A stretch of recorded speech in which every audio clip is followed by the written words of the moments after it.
Welcome into a new episode of Odd Man Rush. Hope you're having a great week. My name is Will Highland, joined by Kyle Diezel. It's our first episode of the off season and our last episode of season two, because starting in July, we'll be on to season three of the pod. So we appreciate all of you who have tuned in over the last couple of years as we've gone on this wild adventure. We certainly appreciate it and are glad that you are part of the team. Speaking of the team, Kyle, he's the other half of the team. How are you? And can we get a weather report? Yeah, I'm doing all right. Just getting excited for the warm weather here, minus how hot it is today. I think we reached over 100 down here in Boston. Pure sunshine the last few days. I can't complain. But it's smoking hot. I'm melting. As soon as I step outside, I really feel like an ice pop. I am literally dripping in sweat, melting. Nice It's pop. pretty gross. Can't Yeah. complain. Yeah, it is. And I mean, like, I'm not the guy that complains about the heat when it's 80 or 85 because it's like, okay, that's just part of it being summertime. But I will start to get a little bit squirrely when it's closing in on triple digits, which we were up here as well. Um, The thing I will say though about the weather, and this is a good tie-in to our hockey discussion we're about to start. Uh, I, this might be unpopular, but I do like the Heat. I mean I do like. I'm one of those guys where I would much rather it be like 90 than 20. Like Agree. I I don't mind. Get me in front of a pool. Uh, get me out in the sun, give me with some, nice cold beverage. Um, yeah, as far as Fahrenheit goes, I'd rather be 90 than 20. And I think a lot of the guys on the Florida Panthers feel the same way, which is why Florida continues to be just in Florida as a state and the Florida Panthers as a team continue to be such a great hockey market. Because I think some of these guys, I mean, I watched the parade, kind of a sad parade in terms of numbers, but those guys really look like they enjoyed themselves on that Stanley Cup parade on the hot Miami Beach, or excuse me, Fort Lauderdale Beach, Kyle. I think you and I have both been to They're that beach. enjoying it. We have. You, yeah, It's you've been been there. it's a Yeah, great beach. It's wonderful down there. I can't complain. I mean, we talk about why is there hockey down Florida, as you mentioned. This is the reason why. They get to play a nice, cool arena, go outside, it's nice and warm. Nice balance between the two. But for them, it's a huge congrats on winning the Stanley Cup here. I have to say, it was a tremendous victory. Looking back at it, I just bring up the contention that we talked about before of goaltending for the Oilers here, being the issue going to this offseason. That's kind of my conclusion from the Stanley Cup Finals, is that goaltending was a huge factor.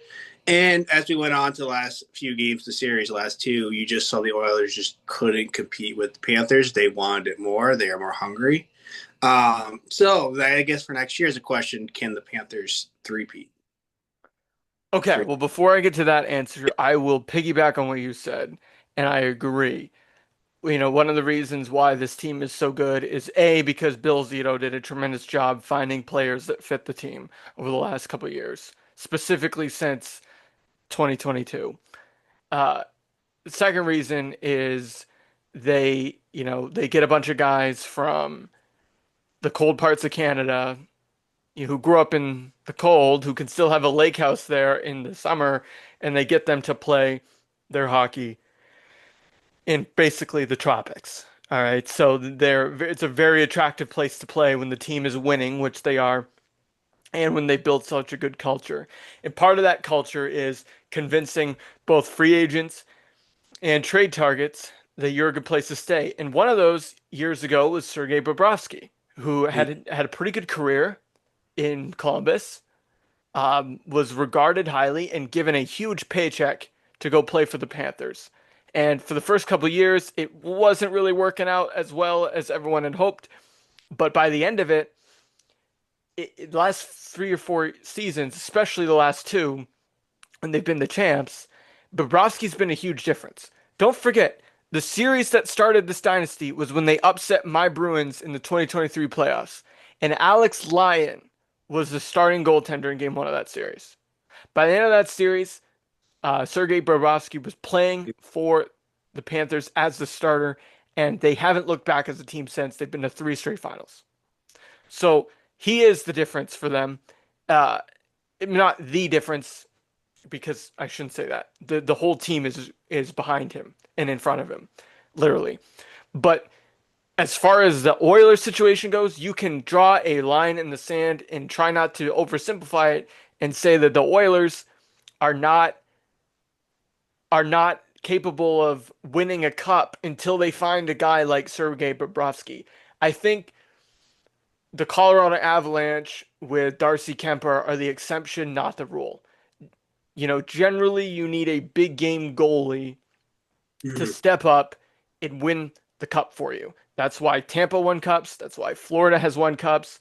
And that's why the St. Louis Blues beat us, the Bruins, several years ago. That's why Tim Thomas delivered the only Stanley Cup in my lifetime for the Bruins. That's why your Devils won with Marty.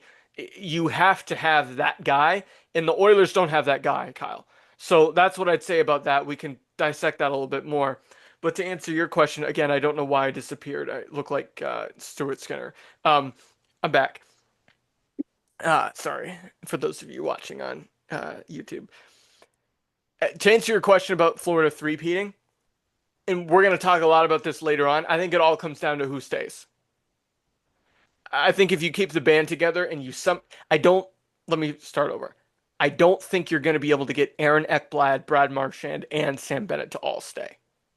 I think at least one of those guys is probably going to leave. But if they can maybe keep two out of those three and keep the train rolling as much as you can, they're gonna be able, like we've said already, this pod, find guys to fill in.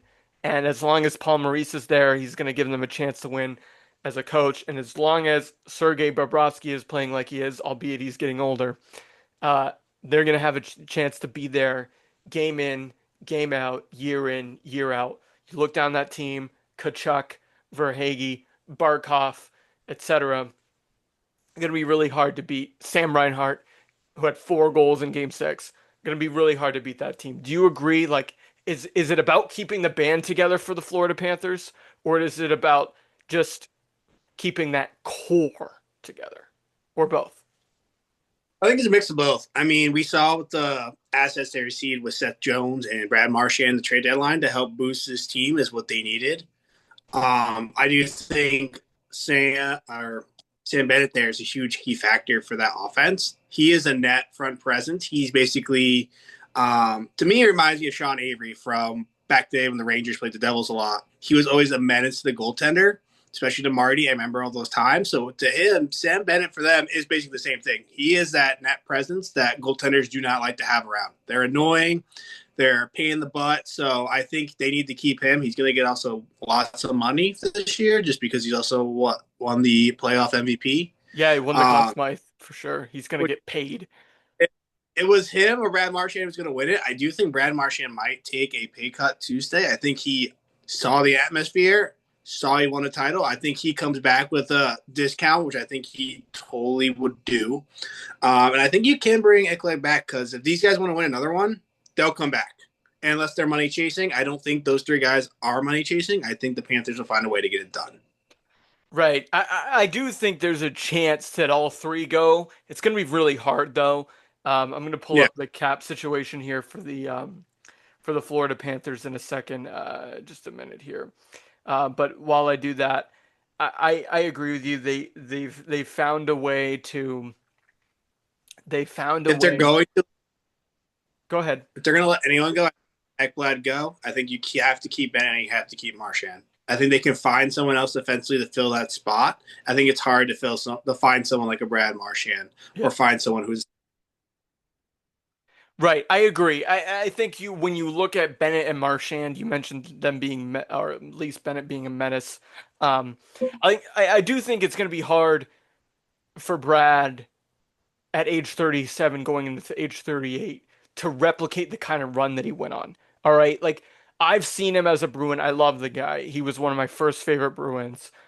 But one thing that I noticed like the last couple of years was he did slow down a little bit and he was getting injury prone. Okay, so I do think that's something that teams have to understand. I think they will, that as great as this postseason run was for Marchand, the likelihood of him replicating that over an 82 game season at age, 37, 38 is going to be kind of unlikely. Doesn't mean you can't sign him at a quote unquote discount, like you pointed out, but it does mean that you shouldn't play him really any higher than your third line.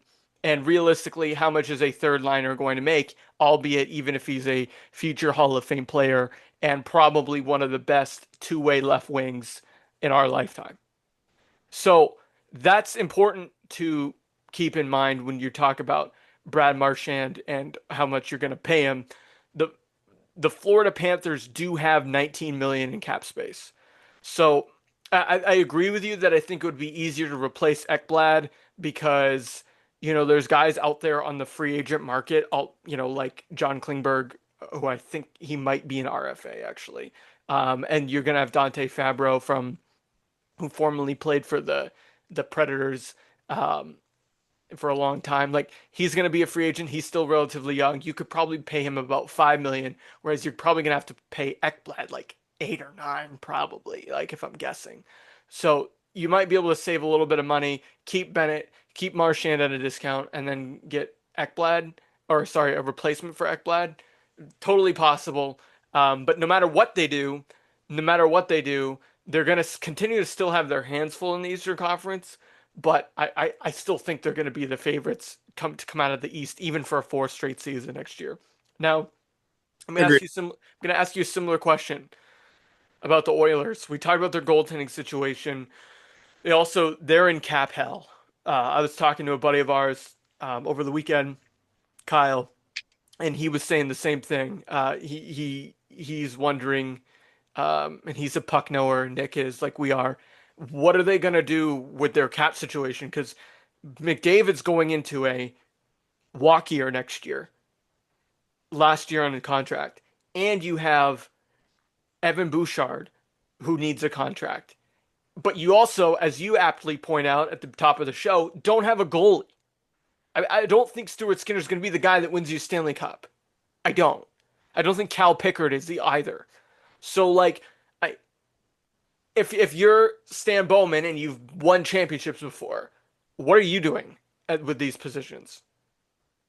I think you got to pull what New Jersey did. You got to go trade for a goaltender at this point. I don't think there is anyone in the free agent market right now that you can even go get that's worthy of the time and the money. I think they have to find someone, but the issue is the money. Who do you get rid of to open up space? That you're going to have to give up a key player to get someone. My only thing I can think of is maybe Gibson from Anaheim, but he's also older in age. I think he's like 34, 35, so he's up there in age. But I don't see anyone willing to leave from a top tier team. Maybe the Islanders, their goaltender. I can't think of his Yeah. name. Um, Varlamov or Sorokin? Sorokin, but I don't think the Islanders will give him up. Maybe Nashville. No. Too. Nashville might be willing to because of all those players they signed and kind of. If I was Nashville, I'd be trading as much as I can away. You Just say you're gonna trade Yusei Saros? I mean, that would be wild. I wouldn't. The problem is Edmonton. I but, don't think Edmonton can afford him because I think Saros is making like at least 7 million, 6 million a year. They only have 11 million in cap space. well, that's what I mean. They got to get someone crucial to open up cap space here. That's their Yeah, issue. because the problem with the Oilers, and I looked it up, so this isn't me like rifling it off. You have Corey Perry, Jeff Skinner, Connor Brown, Kasperi Kapanen, and Trent Frederick are all unrestricted free agents. Plus, as RFAs, you have Evan Bouchard and John Klingberg is a UFA. I was right. So I thought he might be an RFA, but you have to give Evan Bouchard a contract of some kind. Whether it's arbitration or what, he's going to be able to get a lot of money. Okay. But then you also have Perry, Skinner, Brown, Kapanen, and Frederick. I mean, but you only have 11 million to deal with, and you have to be set up so that next year you can bring a new contract to the feet of Connor McDavid because next year, while you do have a lot of UFAs going into next season, none are more important than McDavid, who's going to How old, be how old is he turning? McDavid will be 29 next year. He'll be an unrestricted free agent unless he gets a new contract. He's 28 this year. He's currently making 12 and a half. You know, with the cap going up, he's going to end up making like 15 or 16. So, and he's going to sign like an 8-year deal. It's not going to You be like, hear my bold take? sure, He's send it. he's walking away from the Oilers next year. If they do not win a Stanley Cup, he's walking away. I mean, I think personally, Do you want him to? No, but I think he's going to do the smart decision and walk away. I think he's going to test the market. I mean, that would be I think in our lifetime since LeBron, I think that might be the most hyped free agent. I mean, certainly the most hyped free agent hockey player of our lifetime. But I remember when LeBron hit free agency at like age whatever it was, 26, when he went to the Heat the first time. That was so hyped. It would be similar. You'd have a 29-year-old McDavid who's never won a cup, presumably a year from now, walking. I don't know if I'm the Oilers, I'm doing literally everything I can to prevent that from happening. But their cap situation is so bad and they need so much on this team. Like I'm looking through this team and the guys they have under contract for next year. I mean, there's a lot of like dead weight 5 million contracts. Like if I'm just being honest about it. Like I can easily find 10 million in like dead weight contracts. Like what is a 32-year-old Victor Arvidsson doing for you next year? I'm not sure. Ryan Nugent Hopkins is making 5.1. That's pretty good for the next few years. Evander Kane, who's got a no move clause, like at age 33 You next year, what is don't he need doing for you? a team over in the playoffs. You don't need him. Right. Totally. You do have Hyman and Nugent Hopkins making reasonable money for their positions. The problem is you have Draisaitl and McDavid right now next year accounting for like over 25% of the cap, almost a third. And Yeah. that's going to be their problem when they look at the bottom of their roster is the team. It's going to be really hard for this team to improve next year. Like it's going to be really hard for the Oilers to be better next year than they were this past season. No, I agree. It's It's going to going to be be really hard for that. This was their best team and they couldn't get it done. And look, I guess the last thing I'll say about the Oilers is I was wrong. I thought I even said on the pod I did by myself in between, Kyle, I thought after they won game four, that they were going to win game five and six. I thought the way they won game four, winning in Florida, uh, and coming from behind was going to give them, the confidence and the motivation to finish the job. And I couldn't have been further from the truth because yeah. game five and six was disastrous for them. I don't know what you do at that standpoint of like I've listened to a couple podcasts and I've watched the games. It was just they just didn't look like themselves. I mean, you talked about they should have come back. They should have held on after game four, coming back win down there. Like I would have thought the same thing. I had the same thing in mind. Oh, side series up here. They're going back home. They're gonna have a great time. This should be a fun game. No, you lay a goose egg at home. Then you come down to Florida, lay another goose egg. What is it going to take for this team to make that to the next step? And McDavid even said they're seeing the same stuff over and over. It seems like they never adapted. Is this a coaching issue? Is this a player's issue? Like, what's going on here? Like I talked about before, stirring the pot up over there with the Oilers. So like I said, I think he's going to leave next year if they don't win. You can't just keep going back to back. Same with the Maple Leafs. How long is Austin Matthews just going to be like, oh, we're just the Leafs team. We're going to play phenomenal during the regular season and just like goose egg in the playoffs. Like, when's Right. enough? Yeah. And like the weird thing is like game one, the way it started, even game two, I'm looking around and I'm like, okay, McDavid and Draisaitl, they're engaged. This is going to be dangerous. Draisaitl scores in the first like 5 minutes of the game one. I'm like, here we go. Yeah. And then they were kind of nowhere to be found the last couple games, and that was surprising to me because they certainly missed Hyman, but the Oilers were set up to be a really good defensive team, both with their stars and with the bottom of the roster, and they just didn't get it. Like they couldn't score, they couldn't defend. You're not gonna beat Florida that way. I mean, you can't. Like I have a PhD in how to lose playoff series to the Florida Panthers, and now the Oilers do too. Okay, because that's just you let Florida get a lead? Cool. They're going to spend the rest of the game in your end, wearing you down, drilling you up against the boards, forechecking all day long. And even the best players in the world aren't going to be able to answer that because you fell into their trap. And look, I give the Oilers credit for playing really well in game 4 and coming back because they were putrid in game 3, the first game in Florida. And by the end of it, I thought, well, they didn't win a regulation game in the whole series. It very much could have been a sweep or could have been in 5. They were lucky to get it to 6. And I guess that was just disappointing because I mean, I'm not shedding a tear over the Edmonton Oilers, believe me.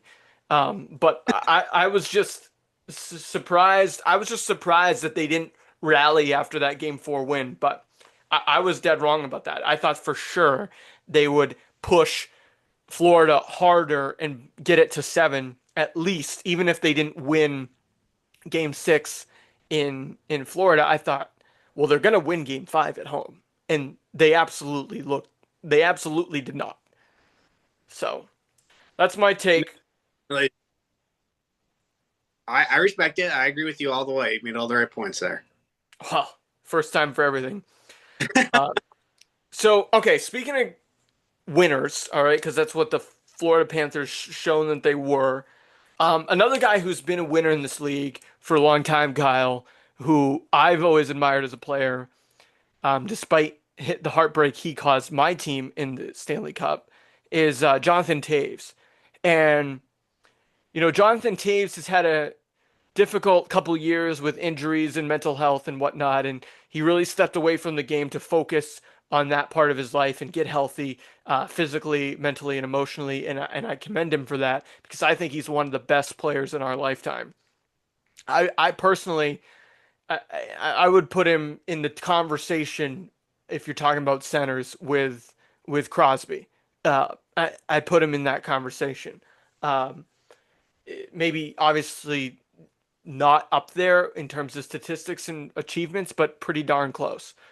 And it was announced last week that he will be returning to the NHL and signing a contract with his hometown team, which is the Winnipeg Jets. My question for you is, and at least I'll lead to a second question after I get your response.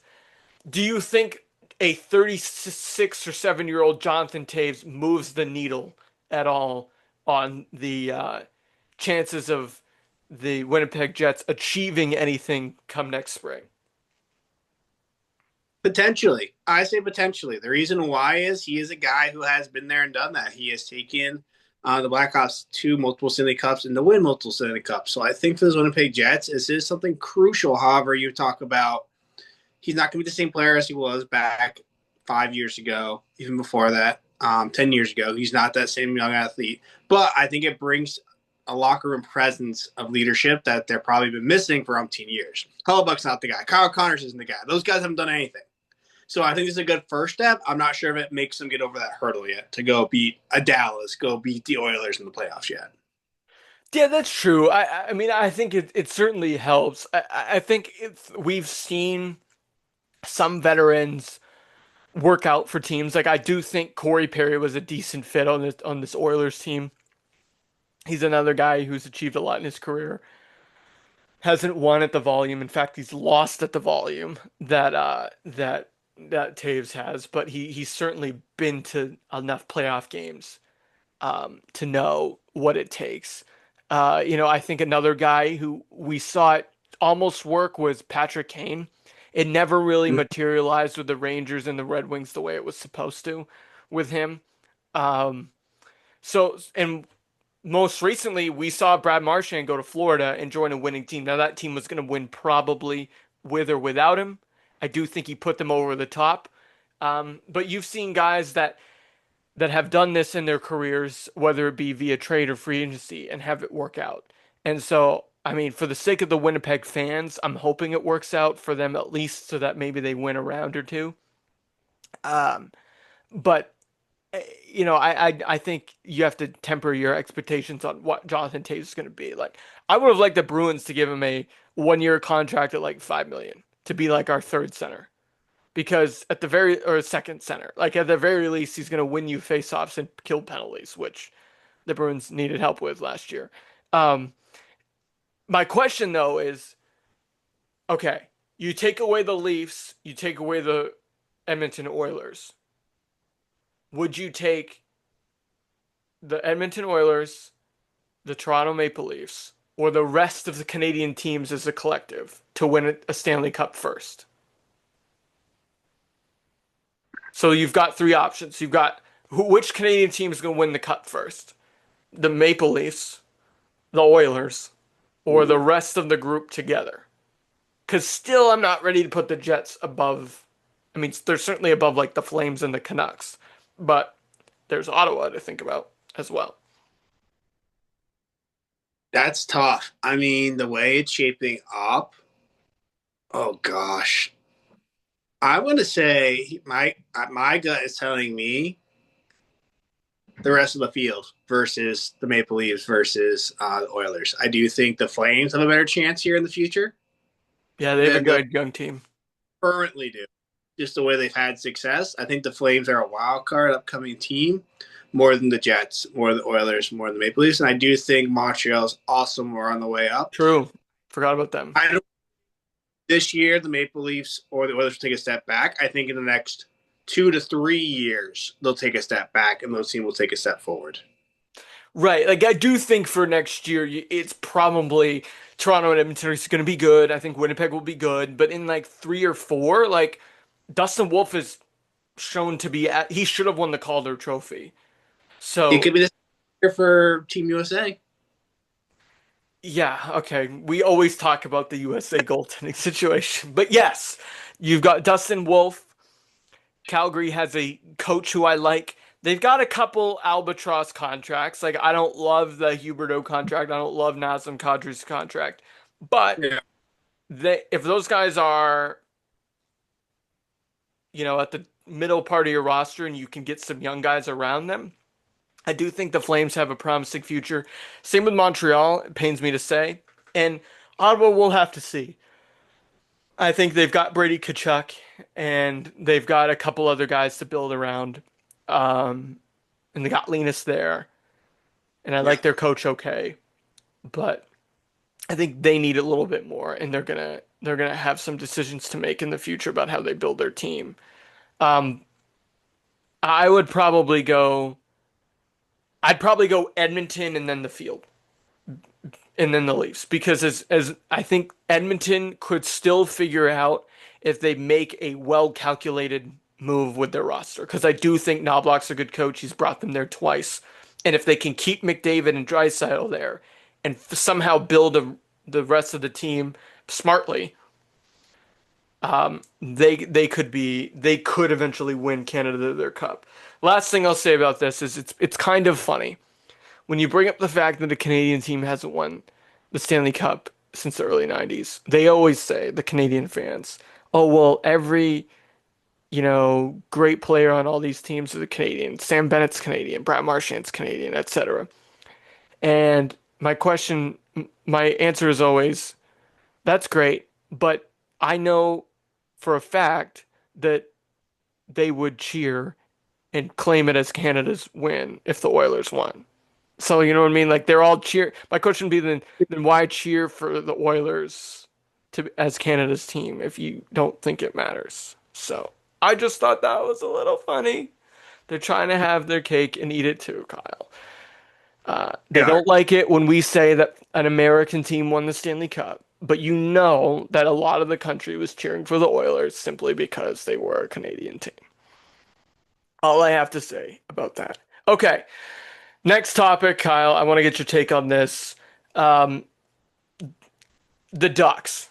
For the sake of time, we'll have plenty of time talking about free agency. So I really just want to focus on the Ducks and the trade they made, and I want to focus on the draft. as much as with the time we have left. So the Ducks traded Trevor Zegras to the Flyers today. What are the Ducks doing? I think they're clearing cap room to sign McTavish. And they also brought in Chris Kreider last week. So can you explain to me what the Anaheim Ducks are doing with their roster?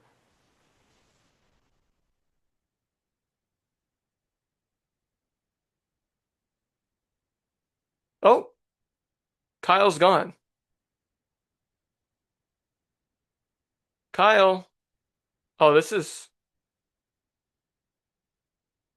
not good content. I lost Diezel. Okay, well, we're gonna try and reconnect with Kyle. I don't know what the heck happened. Did I kick him out? I have no idea. If I kicked him out, I am so sorry. But we are going to I'm going to text him, ask him to please rejoin. I don't know what happened.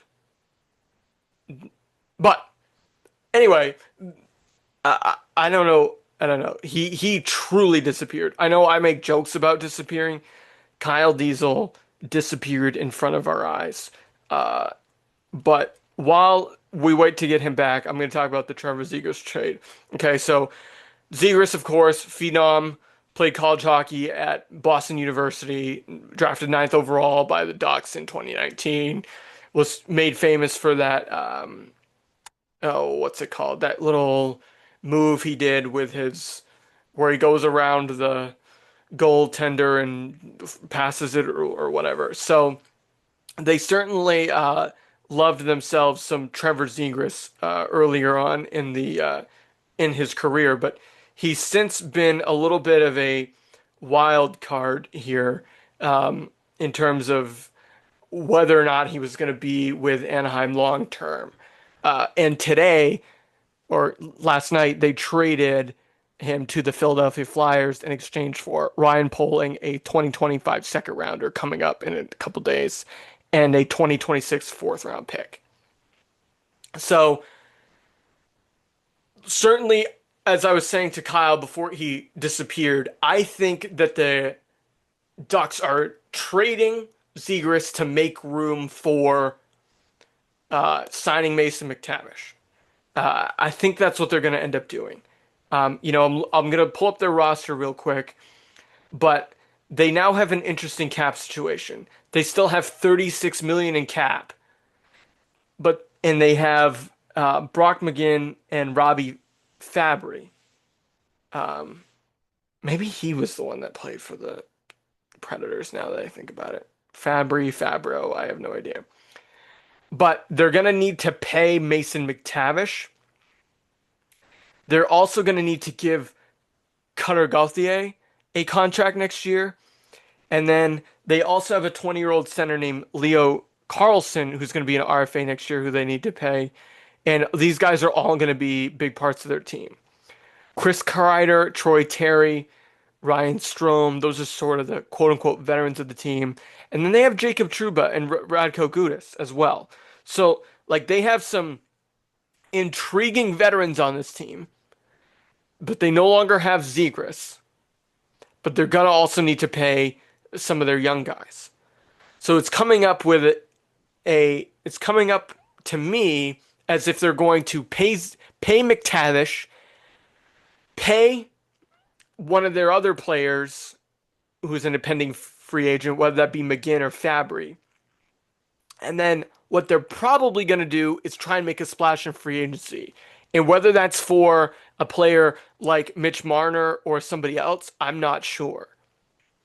We'll have to find out, next week on July 1.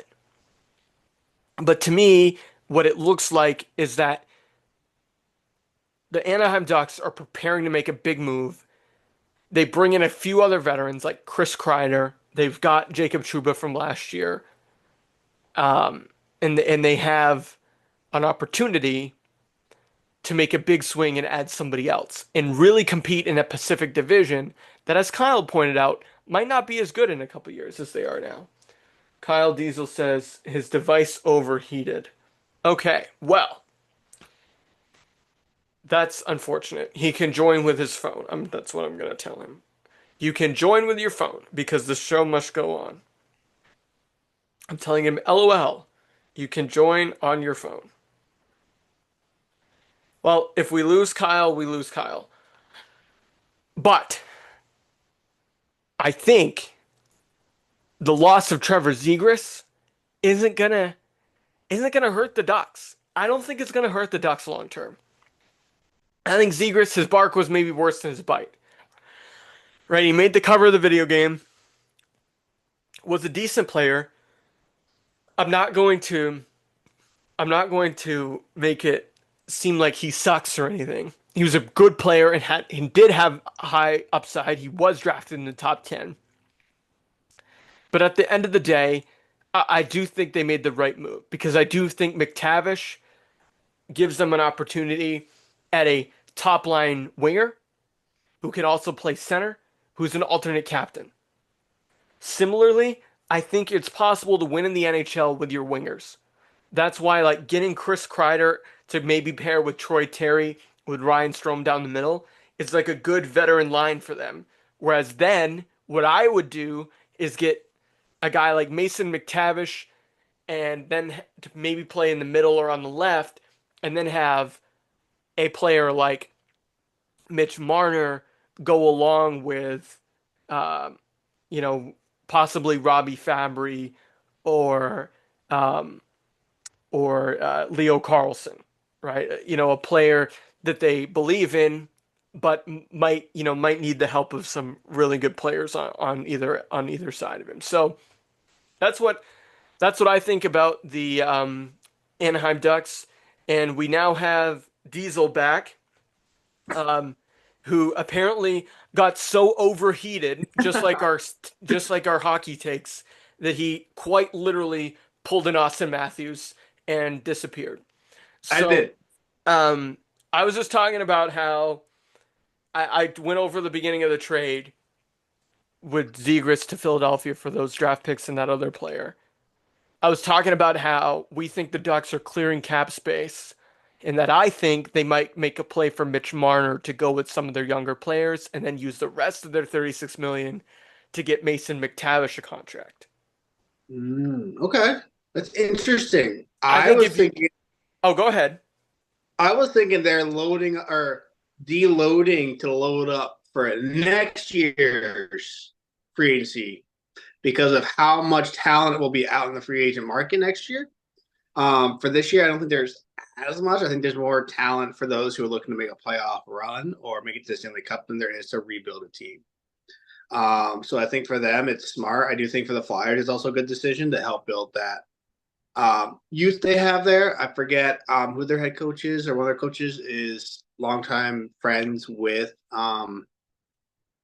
Jagger, who they just traded for. So I think it's a great fit for the Flyers and for them to build up that team. But I think for the Ducks, they're just unloaded. I wouldn't be surprised if Gibson gets traded next. I would not be surprised if they dump him.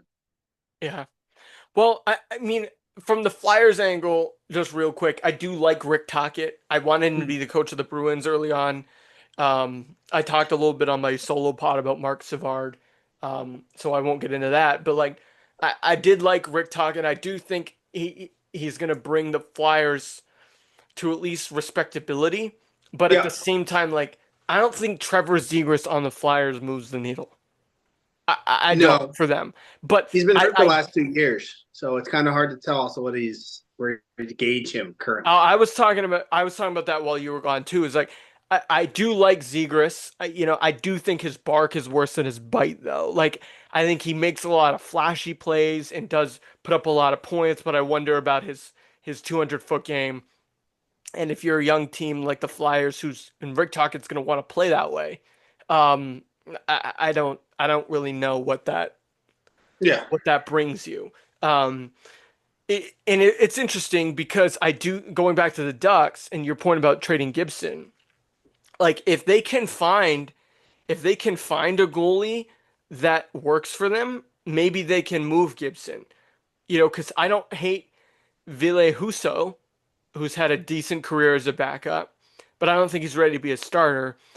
But when you got 2 more years of that Gibson contract, it makes it a little bit easier for a team to eat that than they would have a Correct. couple years ago because the Ducks have been trying to deal John Gibson for like 3 years now. So it's going to be easier to do that when there's only 2 years left on that contract. But if the Ducks are trying to make a playoff push in a Pacific division that we agree isn't going to be as good going forward, do they want to wait a year like you said, or do they want to strike while the iron's hot? Because, I do think they're better than the Kraken. And I think they can be better than, let's see, it's Utah in that division or are they in the other division? I, Can't I recall. think I think the I other. I can't remember. Um, they replaced Arizona, and I think Arizona was in the Central, not the Pacific. But I digress. I think they're going to be better than San Jose, and I think they can um, be better than Seattle. The difference for Anaheim is that you talked about them next year, Kyle. I think that's a good point. The only thing I'd point out is next year they're going to need to pay Cutter Gauthier, who they really like, Leo Carlson, who's another prospect they really like, and then they're gonna have to pay after that. Um, let's see, I lost his name. Where was he? They're gonna have to pay Jacob Trouba if they want to keep him at age 32. Um, and Radko Gudas the same way. So there's some older defensemen they're gonna have to think about next year. So I don't know. I think if they load up for next year, it's worth taking a swing at Marner this year. I think no matter what. And I think next year, if, Eichel is a free agent, he could stay on the West Coast and go to Anaheim. Um, I wouldn't hate that for them. I wish he would be a Bruin, but that's a different conversation.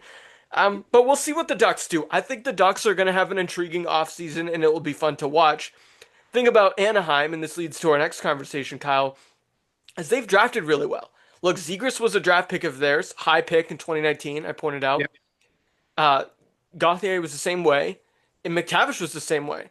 And now they're going to have an opportunity um, to get some more picks as a result of Zegras being dealt, and then um, they're going to have an opportunity to still make a decent selection this season. So, with that being said, we're not going to spend too much time on the draft, but I did want to get your take on the draft. Anaheim's drafting 10th.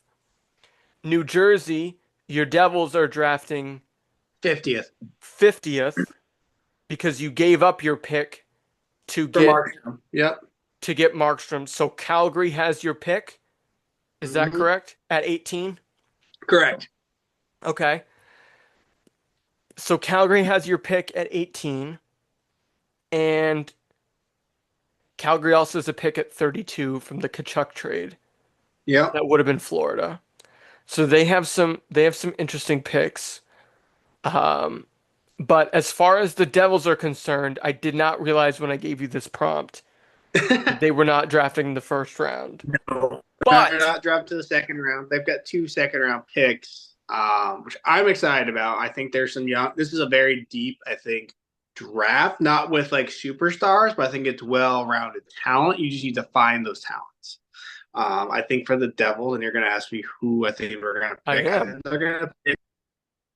Uh, I'd like Mason West to slip down to number 50 if he can. I think he's a great talent. He picked Michigan State over Boston College, which is a huge shock and surprise. Who doesn't go to Boston College to play hockey these days? So I do think for them that'd be a sneaky pick. I really hope they don't pick a defenseman. I really hope that they do not pick a goaltender or center. They need a winger, and I need someone who can score and make plays. As you see, Jack Hughes is the only offense. You take him out of the equation, it looks like a disaster. So someone else to back that up, I think, is what they're going to be looking for. All right. I'm looking at that, and right now, Tankathon has you suggested to pick Daniil Prokhorov, a right wing from the Russian MHL, I believe. Yep. Uh, Mason West right now is projected to go 46 to Utah. It looks like he played in the USHL and is like you said, committed to Michigan State. So good for him. I do like his size. So I'm not going to pretend to know a ton about him. I'm just Yeah. looking at him. Had 10 games in the USHL, um, and had a goal in 10 games, but he had 9 points in 10 games. I do like his size. Pretty young guy. Hasn't quite turned 18 yet. Will be 18 in August. So he's gonna have his work cut out for him. He's a really young guy. He's gonna be a project. But he's gonna go to the Big Ten and play hockey for Michigan State. So if he does fall to 50, that would be awesome.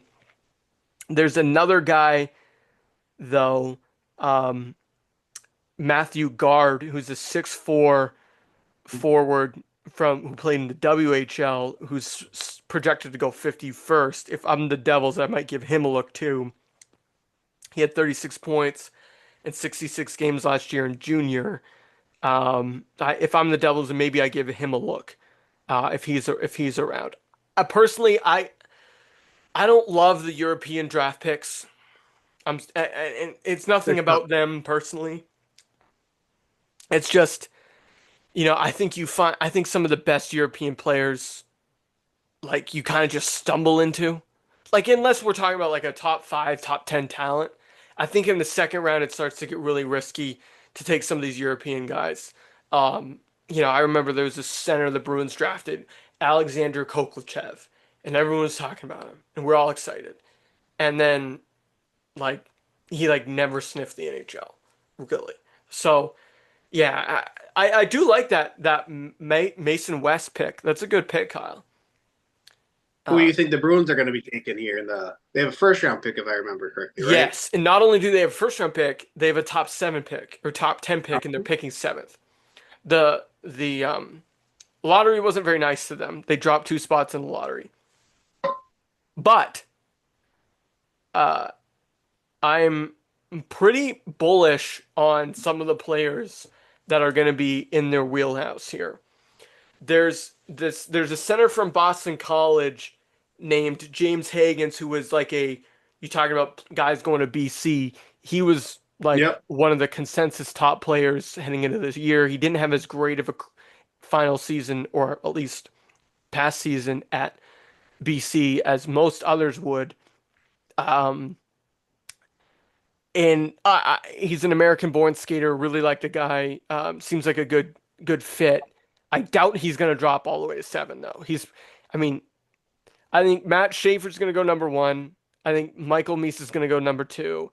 I think Caleb Denoyer is gonna go three, and I think James Higgins is probably gonna go four, and Anton Frindell is gonna go five, if I had to guess.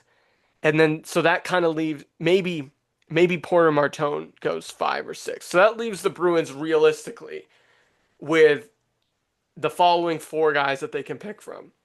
I think Brady Martin's going to be available. I think Jake O'Brien's going to be available. I think Roger McQueen's going to be available. And I think Victor Eklund's going to be available.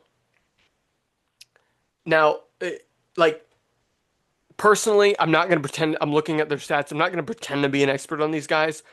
It's likely that Porter Martone and Brady Martin go right ahead of the Bruins, one or the other, because I think the Flyers want to pick a center as well. It's no it's no secret the Bruins need a center. James Higgins and Caleb Denoyer and Anton Frindell and Michael Misa are probably all going to go in the top five. So I think the Bruins are going to have their pick of like Martin, Martone, O'Brien, McQueen, or Eklund, who are all forwards. So I know that was a big backstory for you. I'm here to tell you that I want the Bruins to swing. I want them to swing big. I want them to draft Roger McQueen. And I know there's a lot of questions about Roger McQueen and his health because he got hurt last year and missed his year of junior. But I've also heard a lot of people say that if Roger McQueen was healthy, he'd be a top three pick. And if you can get a guy who's projected to be a number one center, he would probably be, if healthy, the best center in the draft. And by like a pure center, because I don't think Misa is a pure center. If, or at least I haven't heard him talked about like one. If you have McQueen available, I think you take the swing for Roger McQueen because the worst case scenario is that he bombs. Well, in that case, you're screwed anyway. I don't need the Bruins to dance around and pick another guy who's never going to be better than a second line winger, which is what Jake DeBrusk was. I like Jake DeBrusk, but he was never going to be like a top line impact player. Roger McQueen, if he pans out the way he's supposed to, Diezel, he is. I'm going to read you his vitals. He is 6'5", 192 pounds, and he's an older '06 birthday. So he's going to be 19 in October. That makes him a little more seasoned than some of these guys that are barely 18. And then similarly, he's going to get another year in the WHL. And so that's who I'd go with. I'd go with Roger. Don't call me Lightning McQueen as my pick. I know that's not the safe pick. O'Brien is probably the safe pick. Brady Martin probably be a safe pick. Certainly Porter Martone would be a safe pick. But for me,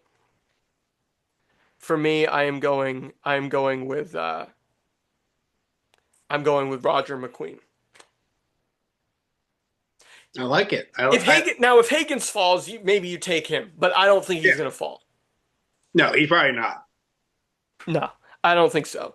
And it would kind of be like the Bruins drafted Dean Letourneau at like 26 last year, who's a huge center from Boston College, who played with James Higgins this last year, is gonna play and probably start a lot of games for BC next year. So you're gonna get your share of BC hockey. Um, it also remains to be seen. Does Higgins go to BC? Does he go right to the league? Uh, does Porter Martone go to the league? I mean, he's an older guy. He's almost 19 as well. Does Michael Misa go to the league? He's not even 18. He just turned 18, sorry. Does Matthew Schaefer go to the league? I'm wondering how many of these guys play in their first year because we didn't see that out of Shane Wright. We saw it, No. who was really highly touted in 2022, didn't end up getting picked first. But in 23 and 24, we saw Bedard and Celebrini go right to the league. So I'm interested to see how that pans out. Yeah, that should be an interesting time to see if they bring him up. I don't. At the top 10, I'd probably see three out of the top 10 draft picks starting for next year. Yeah, I agree. I think a lot of these guys are a little bit too young still. Maybe some of the European players, maybe that's part of the appeal on a guy like Yeah, Victor Eklund. they might Um, be ready to go. is that they might be ready to go for sure. Um, but we'll see. I mean, I think it's like you said, it's a really deep draft in terms of forwards. I think that we're gonna look back at this draft and be able to point out some players who made an impact. And I also don't think it's out of the realm of possibility that either one of our teams make a big trade before Friday and give up one of these Mm, picks. I mean, potentially, I don't see it for the Devils. They've already made their trade. Unfortunately, I do think Hmm. they will. I will say I do think, and I'd like them to do it, is to trade Dougie Hamilton. Well, that's what I was kind of about to say. Is I'm looking at the roster here, and like you have a lot of guys who are We have a lot of young defense. I think it's time for Dougie to go, and we're paying him a lot. And we in got 9 million. He's got a no trade clause. 9 million over the next 3 years is going to be a pretty good bargain for a defenseman like him, considering the cap's going up. I would wonder about trading um, Brendan Dillon as well. I mean, 34 years old, 2 years left, making 4 million. A team that might want to contend might want a left shot D, and you could probably get like a third round pick for him. I'd contemplate it. I mean, because I think if the Devils are going to go where they want to go, they need a little bit more cap space than the 14.4 million they have right now. Oh, I agree. I mean, they got. I think Luke Hughes is a restricted free agent next year, so they've got to, or this year actually. So I think they've got to figure that stuff out for Yep, him sooner than later. yep. But I Luke mean, I Hughes needs think a contract for sure. Hughes' contract. I know Markstrom's got his big contract. Jack has his. I mean, we've Well, talked about Markstrom's not signed after this year. That's part of yeah. the reason why Calgary dealt him. So like there's that to consider too, is who you can only pay so many guys, and I'm not sure they're gonna pay a 36-year-old Jacob Markstrom. But the good news is, don't you have that goalie who is like playing for BU or something? Yeah, we do have Yeah. the BU goaltender. I don't think he's quite ready to come up yet. I think he's only 19, might be 18. I can't remember. I think we let Jake Allen go. I don't think we bring him back. I think we put Nico Dawes in as a backup. I think it's a good, smart move. People have been saying what I've been hearing. He shouldn't start because he's still so young, doesn't have enough experience. But he did pretty well last year. I don't think he lost a single game last year. I think he got called up 5 to 6 games, and he did pretty well. So I think it's the time to give him a shot as a backup versus a starter. So that's just my opinion. But for this offseason, I'd like them to go after Mitch Marner as a center, which we don't need. We need a winger. So I'm thinking, what was his name? Well, He's from the Mitch Marner's a Jets. winger. He could play. Mitch Marner's a winger. Is he? I don't. Well, I just don't think we're going to go after him too much money. I think we're going to go try to go for someone else. I can't think of Yeah, his name from the Jets. He's a free agent. And there's let's someone find. else I liked, but I can't remember who Well, it let's was at the find time. out. And I'm gonna tell you that Jets player, and then Let me we'll get see. back to it. Oh, you mean Nikola Ehlers, It was. right? Yes, that's who I'm thinking of. Nikola Yeah, Ehlers, I think is his name. Yeah, I think he's gonna be highly sought after. So is he your top free agent target as a Devil fan? I would say so. He'd be number one if he's taken. I wouldn't be surprised if he is gone. I had someone else in mind. Let me find out who they were. They had brought up Brad Marchand. Oh, Brock Bowser's the other one who I wouldn't mind Oh having yeah, either. A change Brock of scenery Besser. for Yeah. us would be nice, and I think we can get him for a good deal, especially the last few years he's been playing not at his highest. So I'd be happy to take him to see if a change of scenery would um, change things up, especially for a decent deal. No, I get that. I'm looking at the free agents now as well, and I sorted them by cap hit. Like if I guess I'll end it with this. If I'm the Bruins, I think about Brock Besser. Although he's not going to do you any good unless you have any good centers. The problem is there's not really good centers available. Um, I mean, in a perfect world, you get Sam Bennett, but I don't think that's happening. Um, yeah, I don't love any of these centers. Jack Roslovic is okay, but he's really a third line center, which we don't need, excuse me, any more guys playing third line center. So like personally, I would think about, I mean, if if you could get John Tavares for the right money to come to Boston and be a actual leader, I Be a wouldn't second hate winger that. or second center. Yeah, if I mean honestly, if you have like a center by committee with like Pavel Zacha and Casey Middlestat and Elias Lindholm and John Tavares, and then you also have like Fraser Minton or Matt Yeah, Poitras. I mean, if you have a but and you're versatile that way, maybe you bring back Morgan Geekie as well, like which I would like them to do. Maybe you have a bunch of guys who can play center, but that doesn't mean they're all playing center. And then hopefully you can just find a lineup that fits where some guys play wing and some guys play down the middle.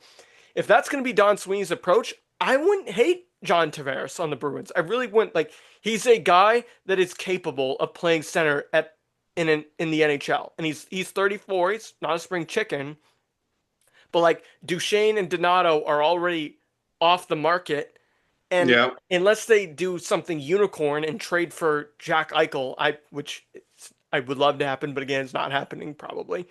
Or unless like Roger McQueen is somehow like ready to go in like the middle of next season after the World Juniors, I doubt that's going to happen as well. Um, Same thing with Higgins or O'Brien. Then why not go after uh, John Tavares? Like, what do you have to lose? Like, you sucked last year. would you take a splash at Ekblad at all? Would you take any chance at that? No, because I don't think we needed to spend money on defensemen. I really do think the reason why our defense was so bad last year is because McAvoy and Hampus Lindholm were hurt for a lot of the season. Um, I think if you got Orlov, McAvoy, um, Lindholm, which they just re-signed Lowry to a 2-year extension, or if maybe it was a 3-year extension. No, I think it was 2 years.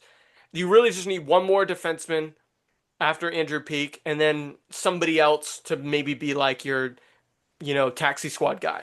I don't think they don't need to go spend money on a huge name and spend like 8 million on a defenseman. I would hate that. I think if you could get Fabro or you could get, another defender who could play on your or Henry Yoki Haru was playing for them this year. They traded for him. Like I wouldn't hate any of those things if I saw them happen as a Bruin fan. I do not want them to spend money on the defense though, like huge money. If they're going to spend huge money, I would rather be on a forward and particularly somebody who could um, who could score. Which there's not a ton of those guys in free agency, but they could at least maybe find one of them. Agreed. Yeah. Any other thoughts before we wrap up? I mean, next time we talk, a lot of these free agent signings will happen. We should try and talk. Let's see, free agency opens a week from today. We should try and talk Yeah. next Wednesday if we can.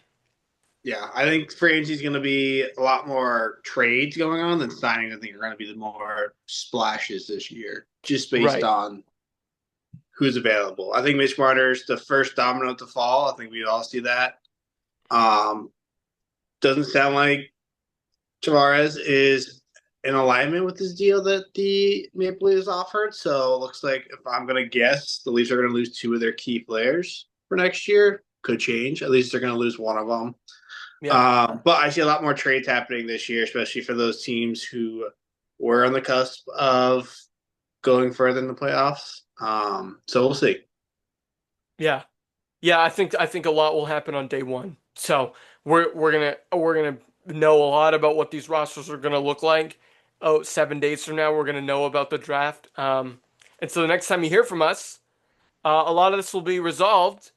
But that's good. That's good. We like that. That's why I like the NHL offseason. That's the other thing. The weather heats up, and so does, I mean, we go from the Stanley Cup right to the offseason, and I appreciate that as a fan. Yeah. So until next time, hope you guys have a great rest of your week. Stay cool, everyone. This has been another special new episode of On Man Rush.